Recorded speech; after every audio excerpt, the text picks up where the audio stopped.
Bienvenue dans le podcast de Steve Haldeman, la littérature au 7e ciel. Bonjour à toutes et à tous, j'espère que vous allez bien. Aujourd'hui, ce podcast est consacré au roman autobiographique Cendrillon du trottoir.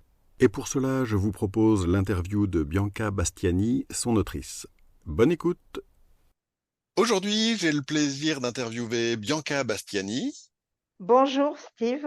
Tu es l'auteur de Cendrillon du trottoir, un roman autobiographique dans lequel tu parles de ton parcours compliqué autour de l'emprise d'un homme que tu aimais et de la façon dont il t'a notamment plongé dans la prostitution et la pornographie. Tout à fait.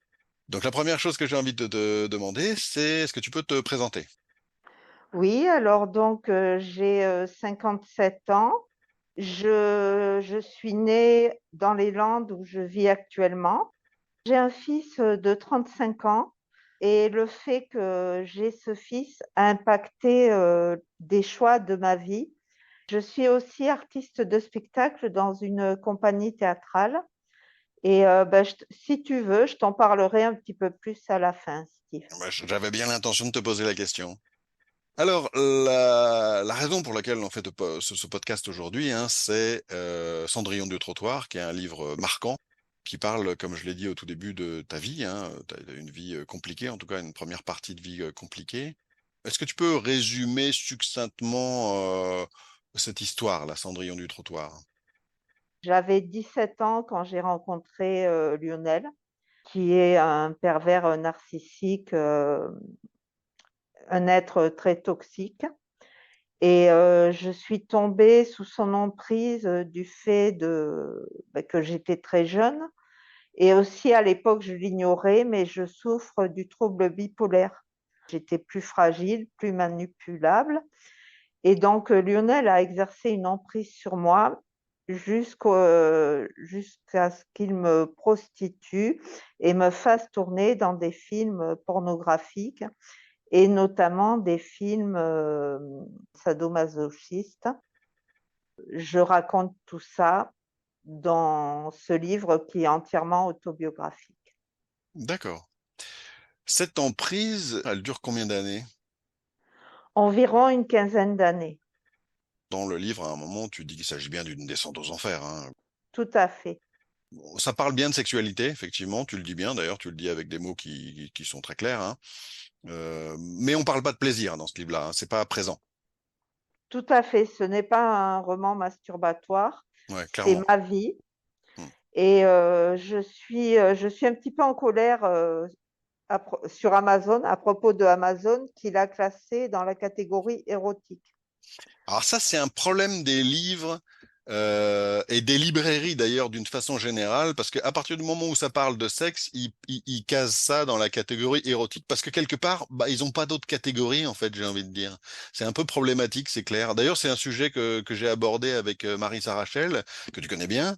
Et qui pareil, elle a écrit un livre qui s'appelle Outrage. C'est très clairement pas un livre érotique et pourtant, bah, ils savent pas où mettre ça en fait. J'ai lu Outrage, j'ai adoré le livre de Marissa. Et pour moi, ce n'est pas un livre érotique. Et je connais effectivement très bien Marissa et j'ai écouté le podcast en question. Alors, pour en revenir à la classification de Cendrillon du trottoir, ma libraire l'a classé au rayon féminisme, ce qui D'accord, m'a fait très plaisir. ils ont un rayon féministe là pour le coup, mais c'est pas forcément le cas de tous les libraires. Oui, mais c'est une petite librairie indépendante. D'accord. Une des questions que j'aime bien poser aux auteurs, c'est les raisons pour lesquelles ils écrivent. Pour quelles raisons tu écris ce livre?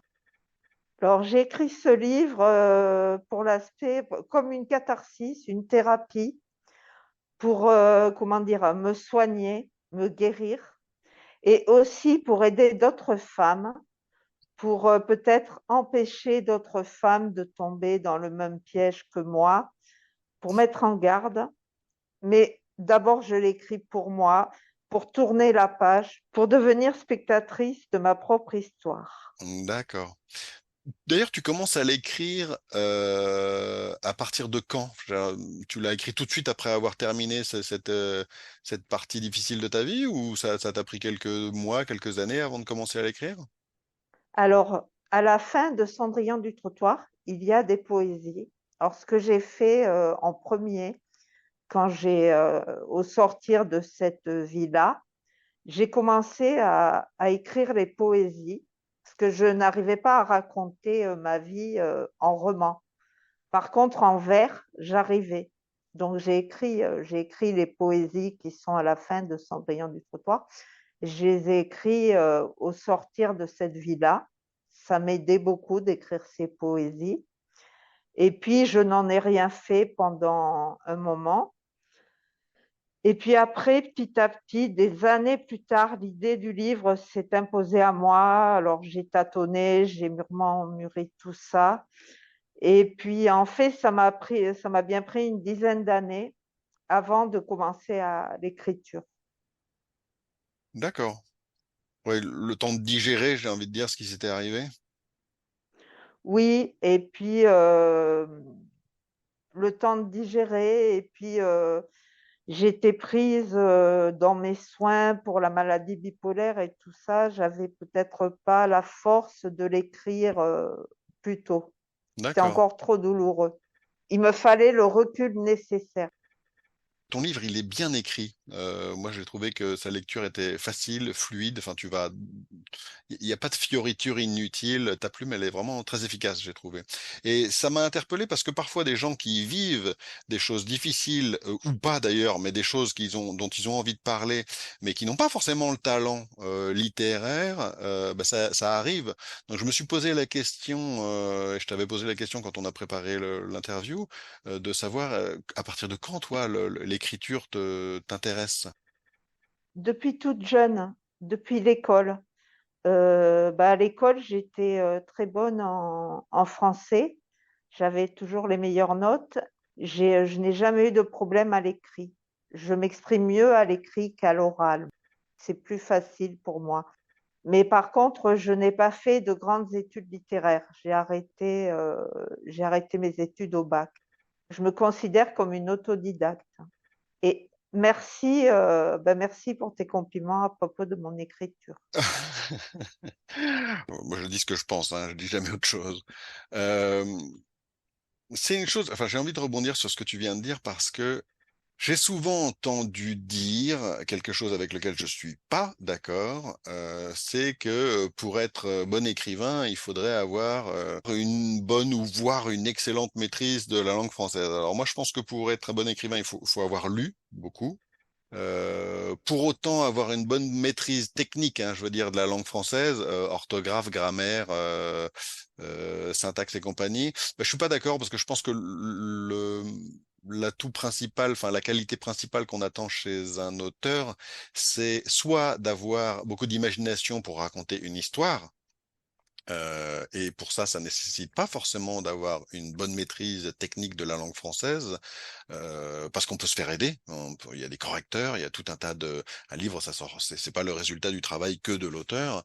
Ou soit quand c'est pas de la fiction et que c'est comme toi autobiographique, il faut surtout avoir le courage de se mettre à nu, comme tu l'as fait. Et il faut avoir du courage pour raconter son expérience, qui peut comme ça de prime abord paraître pas forcément valorisante en plus pour toi. Enfin, je veux dire, ce que tu as vécu, c'était pas forcément simple.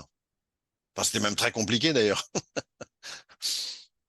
Oui, c'est sûr. Alors, je ne sais pas quoi trop répondre En fait, tout le monde l'aurait à pas ta fait, en question. fait. Moi, c'est surtout ça que je remarque. Je veux dire, il fallait, alors, passe-moi l'expression, mais il fallait avoir des couilles pour le faire, quoi. Enfin, c'était pas, tout le monde n'a pas autant de courage que t'as pu en avoir quand t'as écrit ce livre-là.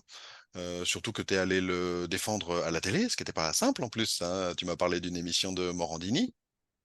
Oui, sur Énergie 12, Crimes et faits divers. Et justement, la journaliste qui m'a invitée à cette émission m'a fait la même réflexion que tu me faisais tout à l'heure. Elle a trouvé que pour un témoignage, c'était particulièrement bien écrit. Et donc, elle m'a même demandé si je l'avais écrit toute seule ou si quelqu'un m'avait aidé. Et je lui ai dit non, non, je l'ai écrit toute seule, personne ne m'a aidé. Et elle était surprise parce qu'elle me dit, en principe, les gens qui écrivent des témoignages, ce n'est pas d'une telle qualité littéraire. Et d'ailleurs, je suis très fière parce que la maison d'édition JDH, ma maison d'édition, l'a publié dans la collection Magnitude, qui est leur collection phare, leur collection littéraire. C'est la collection des œuvres, c'est-à-dire c'est vraiment des œuvres qui sont bien écrites, qui sont publiées dans cette collection. Et la particularité de cette collection, c'est d'apposer des chiffres qui correspondent au caractère choquant de l'œuvre. Donc, moi, c'est Magnitude 8 pour public averti. Oui, je confirme. Je confirme que c'est pas forcément à mettre entre toutes les mains. Encore que bon, on pourrait discuter, mais effectivement, c'est pas à faire lire à des enfants, en tout cas pas trop jeunes, hein, très clairement, hein. Je pense que les adolescents passés 15 ans peuvent lire beaucoup de choses, pour peu qu'ils soient pas euh, trop fragiles, hein, j'ai envie de dire. Mais oui, oui, tu racontes des choses bah, telles qu'elles se sont passées, quoi. Et effectivement, quand on parle d'enfer pour ce que tu as vécu, c'est pas galvaudé.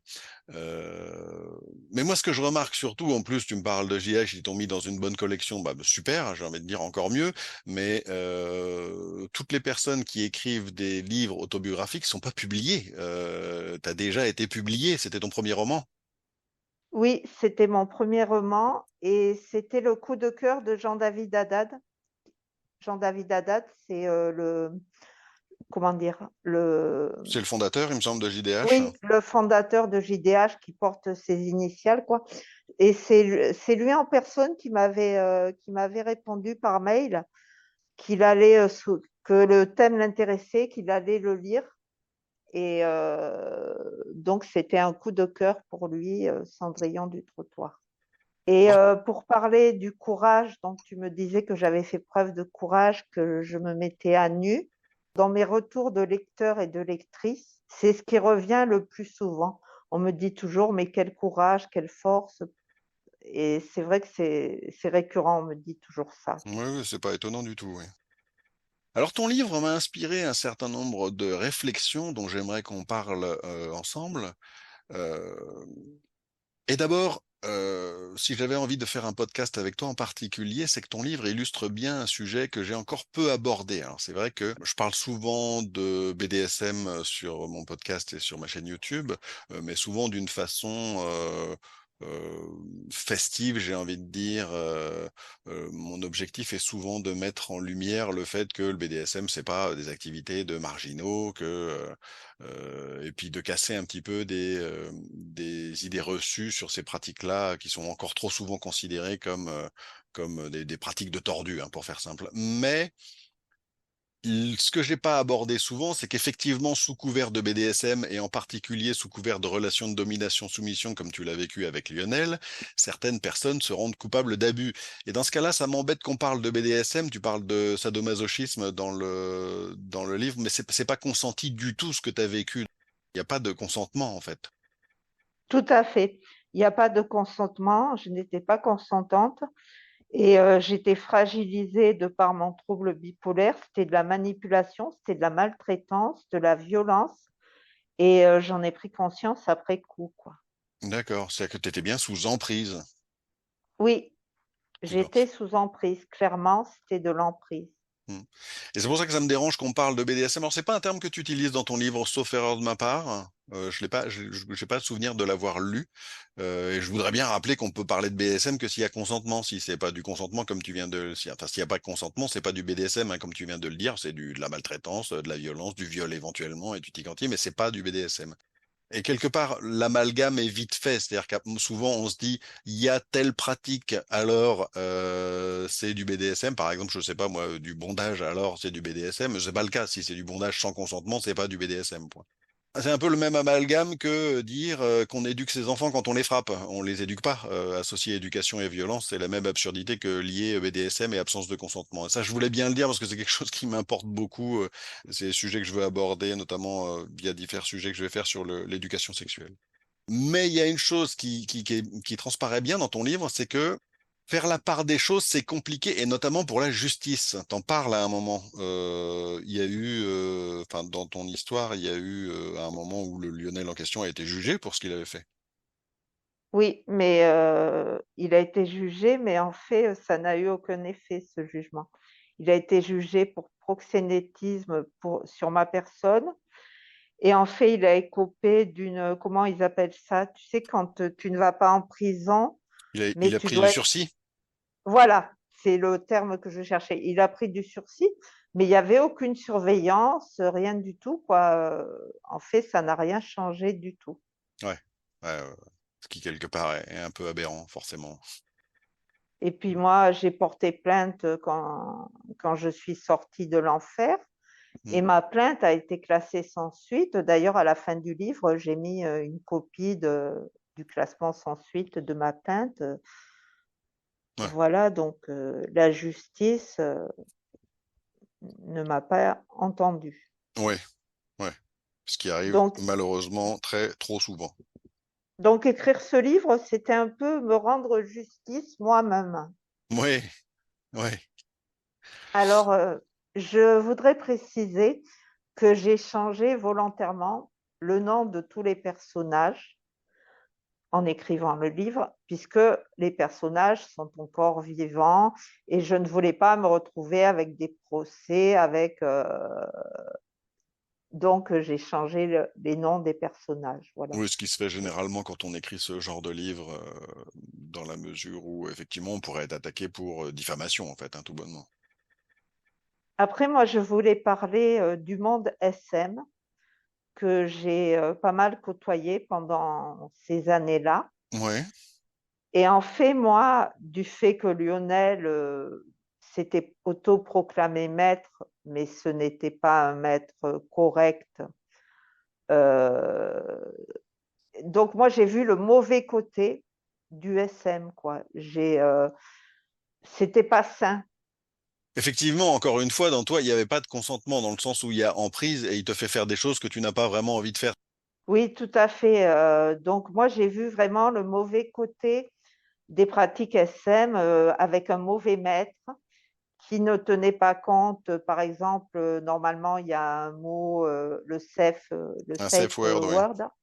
Oui, alors quand je disais assez ou comme ça, s'il avait décidé de continuer, il continuait. Et puis clairement, pour lui, c'était une source de revenus. Oui. C'était pour se faire de l'argent sur ma souffrance, puisque il vendait les films chez Demonia, à une société espagnole. Donc, lui, c'était pour se faire de l'argent, quoi. Bah, c'était un Donc, proxénète, en fait, hein. oui, même dans le SM. Et alors, il y a une question qui se pose, parce qu'on se la pose toujours, en fait, et je pense qu'on se la pose à partir du moment où on n'a pas vécu ce que tu as vécu, c'est, elle dure une quinzaine d'années, cette emprise. Alors, tu as donné un début d'explication à la raison pourquoi ça dure aussi longtemps, qui est liée au fait que tu es bipolaire. Mais il y a une autre raison, on a pu en parler tout à l'heure, c'est que avec ce fameux Lionel, tu as eu un enfant. Oui, j'ai eu un enfant et c'était très compliqué parce que moi, comment dire, dans ma tête, la construction de la famille parfaite, c'est un papa, une maman, un enfant. Et je ne voulais pas priver mon fils de son père ou de sa mère. Donc, je ne voulais pas briser la famille. Et puis, Lionel me faisait un chantage affectif avec Lucas, c'est comme ça que j'appelle mon fils dans le livre. Donc, me faisait un chantage affectif avec Lucas. Et donc, l'emprise était d'autant plus facile à installer qu'il y avait un enfant au milieu. Il y a une chose qui m'a fait réagir, c'est le sous-titre de ton roman, Le destin d'une Cendrillon dans l'enfer du sadomasochisme. Et c'est un petit peu comme ce que j'ai dit sur le BDSM tout à l'heure, c'est-à-dire que ça m'a fait réagir dans le sens où je comprends qu'il a été choisi, ce terme sadomasochisme, parce que clairement c'est ce qui se passe, sauf que en plus, il est accrocheur et quand on veut faire lire un livre, bah, faut un minimum interpeller les lecteurs. Mais en même temps, il m'a un peu rebuté dans le sens où il lie l'idée que le sadomasochisme est forcément infernal. Or, comme tu l'as dit tout à l'heure, c'est pas forcément le cas. Il se trouve que pour toi, ça s'est mal passé. Et puis surtout, le sadomasochisme était pour Lionel une excuse pour te faire faire ce qu'il avait envie de te faire faire. Tout à fait. J'ai été chercher carrément la définition de sadomasochisme et je suis tombé sur une définition du Larousse médical qui décrit qu'il y a deux versions, en tout cas, il y a deux acceptations de la définition. Il y en a une qui dit que c'est une pratique globalement saine en lien avec l'acceptation des pulsions de ceux qui s'y adonnent. Dans le respect du consentement. C'est-à-dire que dans le couple, les envies masochistes de l'un sont satisfaites par le caractère plus ou moins sadique de l'autre. Et puis il y a le sadomasochisme qui est pathologique, hein, quand le sadique a des comportements qui relèvent de désordre de la personnalité. Et notamment, j'en parle dans mon propre roman, Ma soumise, mon amour. Il y a un moment où le personnage principal va voir un psychologue parce qu'il a l'impression de faire des conneries, ce qui est effectivement le cas. Et il lui explique qu'un sadique peut éprouver d'autant plus de un vrai sadique, je veux dire pathologique, peut éprouver d'autant plus de plaisir que sa victime n'est pas consentante. Et à un moment dans le livre, dans le tien, je me demande si la description que tu fais de Lionel relève de ça. Est-ce qu'il, d'après toi, était vraiment sadique dans le sens, est-ce que ça lui faisait plaisir de te faire du mal, ou est-ce qu'il le faisait juste parce qu'il y trouvait un intérêt, notamment financier? Je dirais les deux, parce que Lionel, c'est quelqu'un de profondément malsain.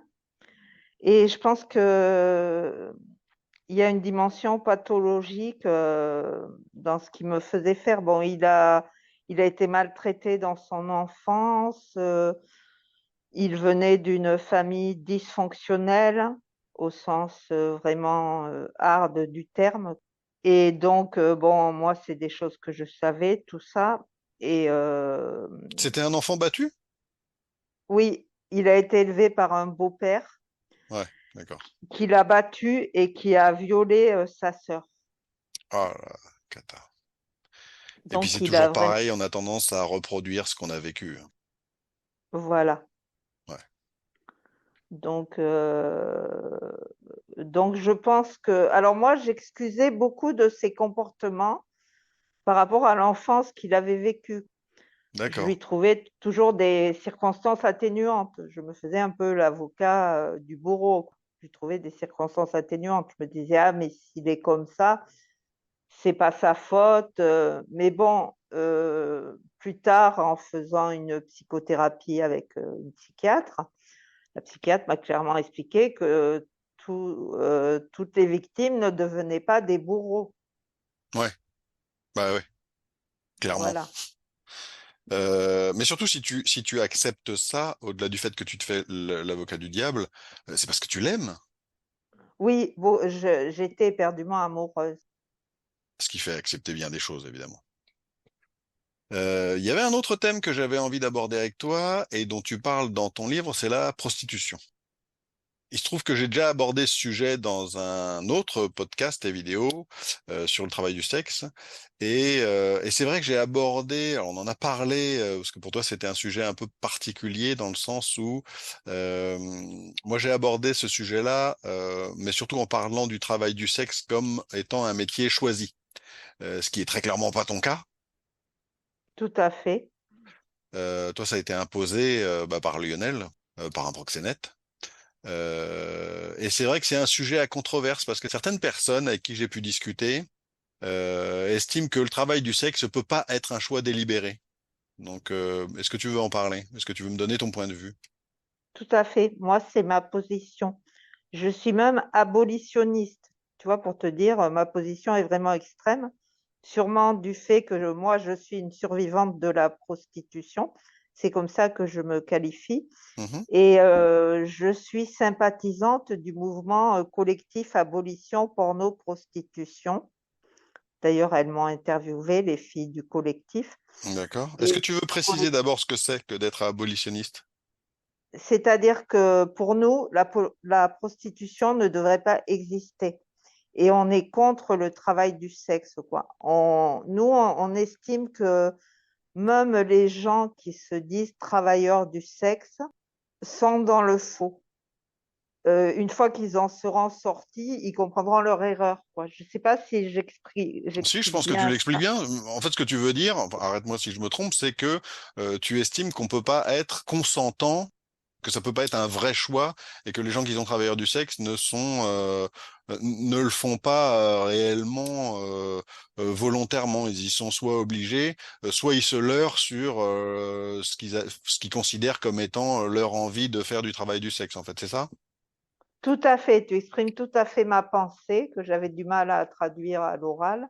Mhm. Et voilà, moi, c'est ma position. Alors, je vais peut-être pas me faire des amis sur ta chaîne en affichant ma position, Alors, mais bon, je pense que de par mon parcours de vie, cette position, elle est compréhensible. d'accord. compréhensible. Oui, alors déjà, oui, elle est compréhensible. Et ensuite, comme je le dis souvent, enfin peut-être pas, je le dis souvent quand je prépare les interviews avec les gens que j'interviewe, mais je le dis peut-être pas assez à l'antenne. J'ai un point de vue, en l'occurrence, là, sur ce sujet-là, j'ai pas le même point de vue que toi, mais peu importe.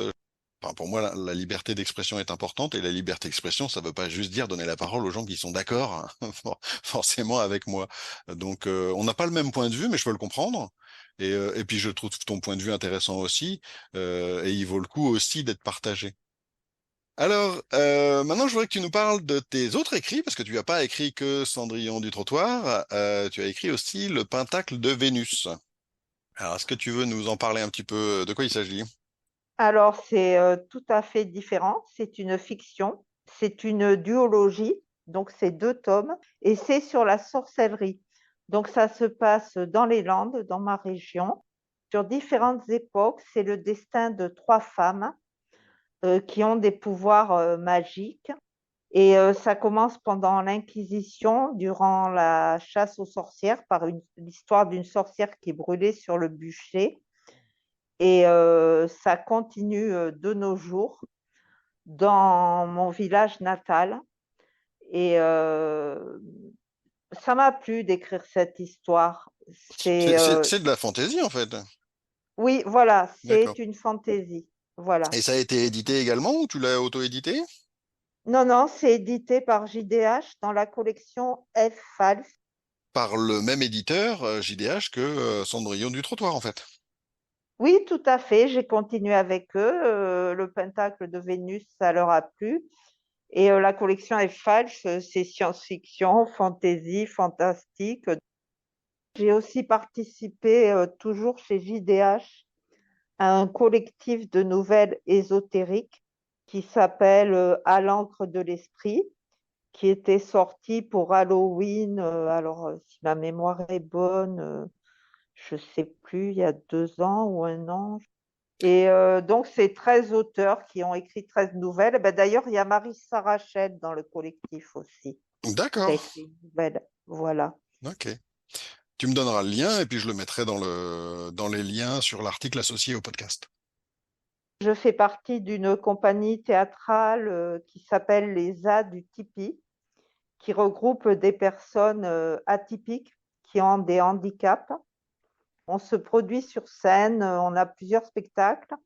Et moi, je joue dans la conférence gesticulée, Les curiosités au pays de l'emploi, qui est une conférence gesticulée sur l'emploi et le handicap invisible. C'est pour sensibiliser à cette problématique. D'accord. Tu en parles sur ta chaîne YouTube parce que tu as une chaîne YouTube aussi. Non, j'en parle pas sur ma chaîne YouTube. Sur ma chaîne YouTube, il y a l'interview chez Morandini. Il y a une lecture de Cendrillon du trottoir par Marissa Rachel et le book trailer du Pentacle de Vénus. Je suis pas très douée avec la technique. Tu as une chaîne YouTube quand même. Ceux qui sont pas très Oui. doués avec la technique ont pas de chaîne en général. Et puis il y Enfin a la bon. playlist aussi. Il y a la playlist de Cendrillon du trottoir. C'est pour Ok. ça que j'avais fait à l'origine, puisque Cendrillon du trottoir est un livre interactif avec de la musique. On l'avait pas précisé. Ouais. Bah, de toute façon, je vais inviter les auditeurs à aller se renseigner sur ce livre. Il y aura des liens, comme je l'ai dit tout à l'heure, sur l'article associé sur mon site internet. Donc, bah, on en arrive à la fin de cette interview, de ce podcast. Et d'abord, je voudrais remercier Marissa Rachel qui nous a mis en contact. Je voudrais te remercier toi aussi pour ta disponibilité, pour la préparation de cette interview et pour avoir accepté mon invitation. Eh bien, je te renvoie tes remerciements, Steve. Ça a été un plaisir de débattre tous les deux. Je remercie moi aussi Marissa de nous avoir mis en contact. D'accord. Eh bien, je te souhaite une excellente journée et je souhaite une bonne journée aux auditeurs. Au revoir. Au revoir. Je vous invite à vous rendre sur mon site internet stevehaldeman.com, stevehaldeman.com, pour découvrir l'article associé à ce podcast sur lequel vous pourrez trouver les liens vers les livres dont nous avons parlé ainsi que vers les associations. Je vous rappelle que si vous avez écouté cet épisode de podcast, c'est également possible sur ma chaîne YouTube, la chaîne de Steve et Rose Haldeman. Vous pourrez y trouver un certain nombre d'interviews vidéo. Je vous invite à vous informer sur notre double roman, Maître et Soumise, leur histoire, qui est en 2 parties. C'est bien un double roman. Le premier, c'est Ma Soumise, mon amour, que j'ai moi-même écrit. Et le deuxième, c'est Mon Maître, mon amour, écrit par Rose. Je vous souhaite une excellente journée et à bientôt dans un prochain numéro.